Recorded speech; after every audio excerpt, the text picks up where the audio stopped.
بسم الله الرحمن الرحیم. افغانستان کې یو حکیم د کرونا لپاره واکسین جوړ کړي چې ډېری ناروغان ورسره ښه شوي دي. نن ډېره مفیده ویډیو ده. هیله ده تر پایه یې وګورئ او د داسې جالبه معلوماتو لپاره سحر میډیا چینل سبسکرایب کړئ. دغه حکیم له کندهار څخه کابل ته راغلی. د کابل په کارتې مامورین څلور لارې کې د سبحان الله په نامه کلینیک کې کینی. حکیم د کرونا ضد درمل د واکسین په ډول جوړ کړي چې 3 څاڅکي په نیم ګیلاس چای کې په ناروغ څښي. 2 پرله پسې ورځې مې د دوی کار له نږدې وکتو. جالب ټکی یې دا و، ناروغ د څاڅکو له خوړلو 1 یا 2 ساعته وروسته ښه احساس کوي. بل خپل حکیم په پوره ډاډ له ناروغانو سره روغبړ کوي.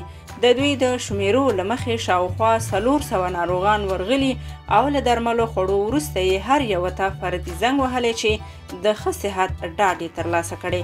دوا یې وړیا او رویه یې له خلکو سره عالی ده. نور الله تعالی پوهیږي چې د دوی هڅه د خلکو رش او رضایت بې څه نشي کیدی.